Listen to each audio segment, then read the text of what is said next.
Okay, now the rest of chapter 12. We want to talk about, again, continuing talk about competition and this idea of what's called competitive exclusion, and then how can we get coexistence between species. So, famous scientist named Gauss, Russian scientist, was studying paramecia, these aquatic organisms, single-celled organisms, different species, generally lived in similar types of niches. And so he was studying several different species, and you can see they exhibit this nice logistic growth curve in each type where they reach a carrying capacity for these laboratory environments they're growing in. So when he puts them together, we can see Aurelia and Caudatum. When you put them together, they both initially grow, but then Aurelia is the better competitor and Caudatum goes out, basically. Now, when he puts Caudatum with Bursaria, you see that they both grow and they reach sort of particular carrying capacities that are different from each other, but essentially a coexistence between them. What he figured out from this, or what he surmised, was that these two, essentially their diets are very similar. They eat a lot of the same things, but these guys are able to eat different things in different parts of the habitat, and therefore they're able to coexist. Um, so this gets under the notion of what's called resource partitioning, a way to avoid competition. We see that with these squirrels on the mountains. They are essentially living in different places and exploiting different resources to avoid competition. These anole lizards in the Caribbean do the same thing. You've got several different species, and you'd say, oh, they live in the same habitat, but they really divide up where they live. Some live up in the trees, some lower in the trees, some on the ground. Some do better living in the human habitations, hanging out where people are on the fences and things like that. So they're able to divide up the environment, divide the resources, and essentially avoid competition.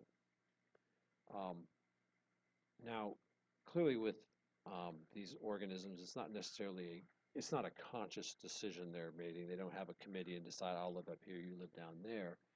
It's just that, as you can imagine, some species are better at exploiting the resources up here, and some are better at exploiting the resources down here, so they just sort of naturally gravitate to those areas. Now, if you remove this type, it could be that one of the other types will sort of begin to invade this area and expand its niche, but when the competition is there, their niche is constrained a bit more, um, leading to coexistence. You'll remember when we talked about niches, we talked about what's called the fundamental niche, where something can potentially live, and then the realized niche, where it actually does.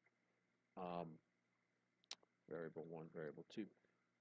It's constrained often because of competition from other species.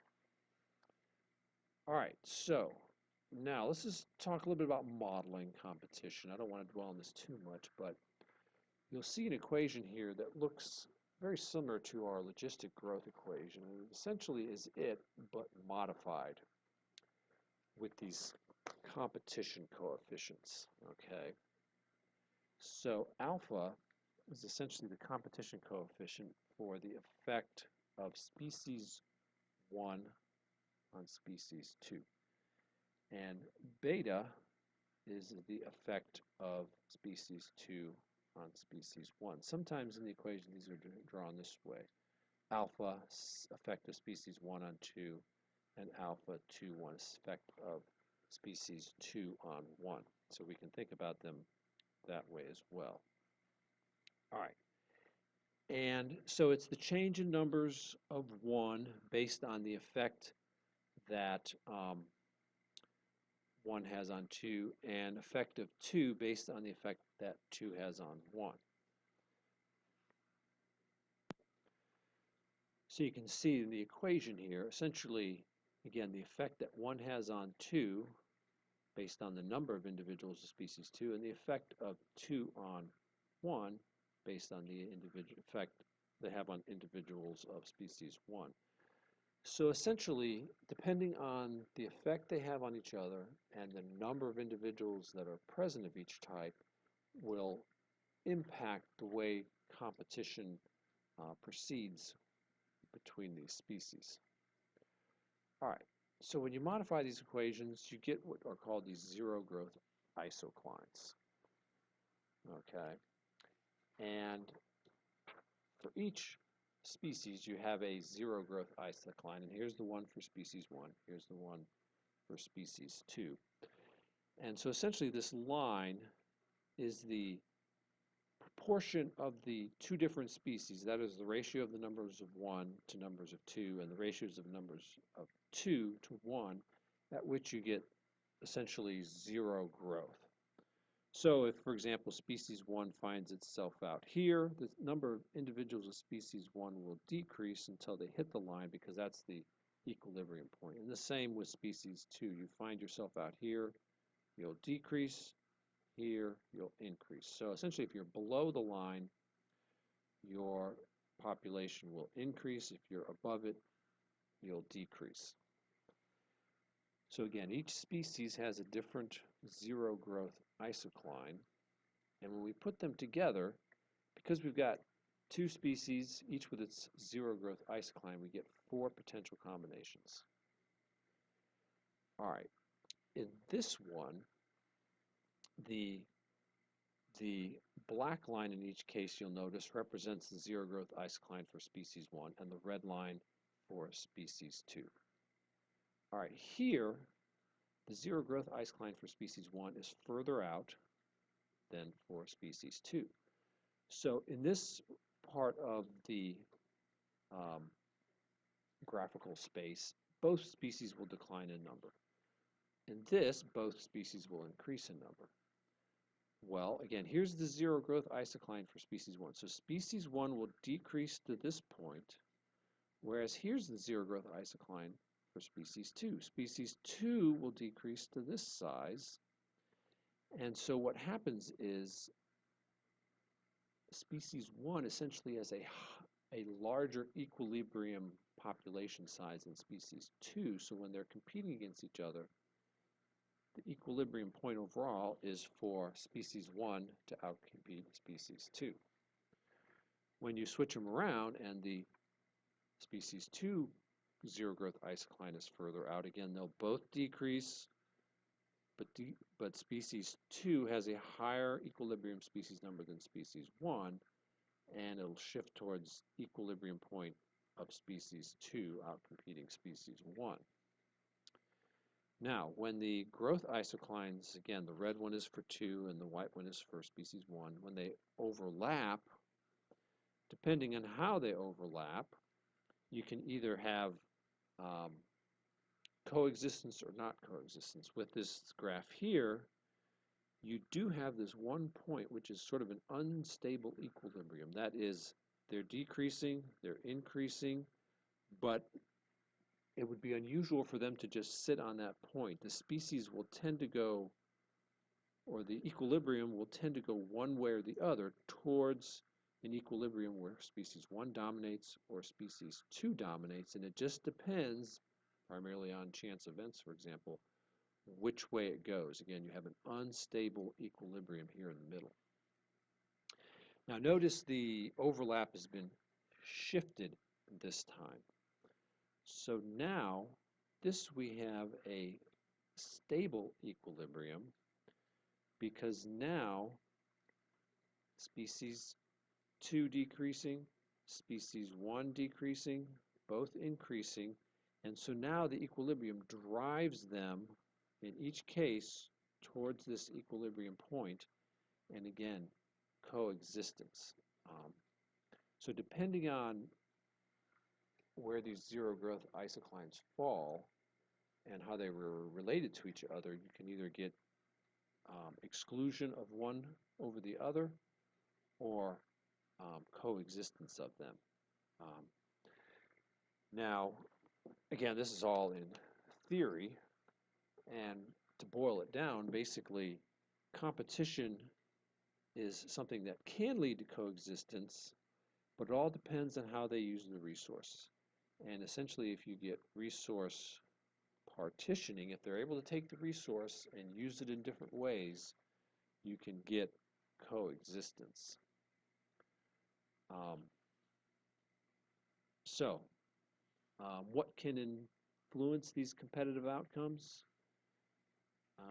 Lots of things. So here we've got these different species of plants: ragwort, grasses, um, other types of grasses, and forbs, which are non-grassy herbaceous plants of various kinds. So you can see um, at the very beginning, the ragweed sort of dominates this habitat. It comprises the most biomass. But what happened? There was this insect that was introduced. The insect really likes to consume the ragwort.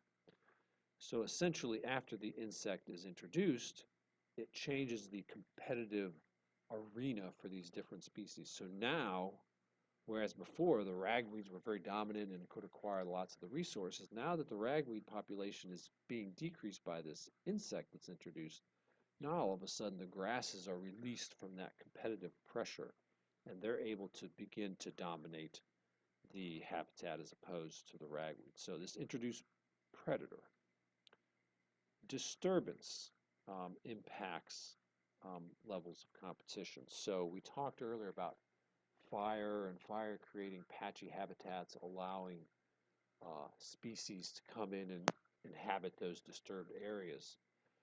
Well, essentially, in that case, as we saw, without disturbance, those certain types of species don't do so well. They're not very good competitors. And so here's a sort of an aquatic example of this marine algae um, that requires disturbance to allow it to exist and persist.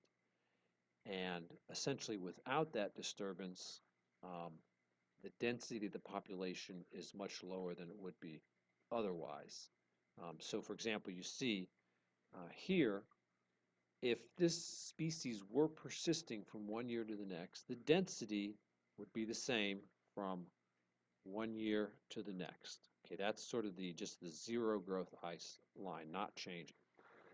But what we see in reality is this species, after it comes into an area, its density in one year is greater than its density in the next year. Essentially, even this line is going up, but essentially from one year to the next, the density is decreasing because of competition from other species.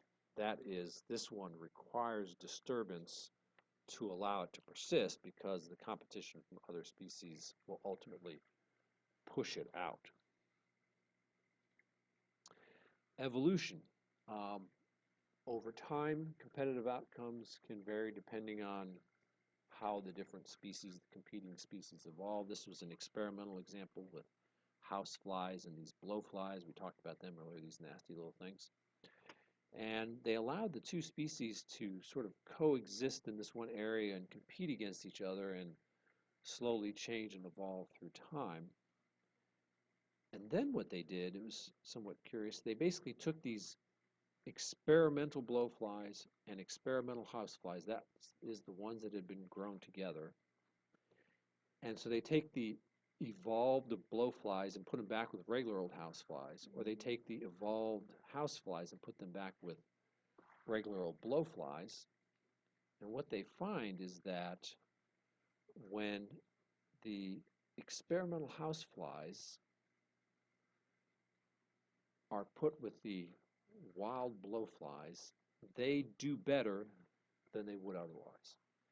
And the same when they put the experimental blowflies, the ones that had been raised under competition, with houseflies that had not been raised under competition, they always outcompete the regular old houseflies. So essentially allowing these species to coexist to each other and compete with each other and co-evolve gave them an advantage over the other species when that other species had not been allowed to coexist and evolve.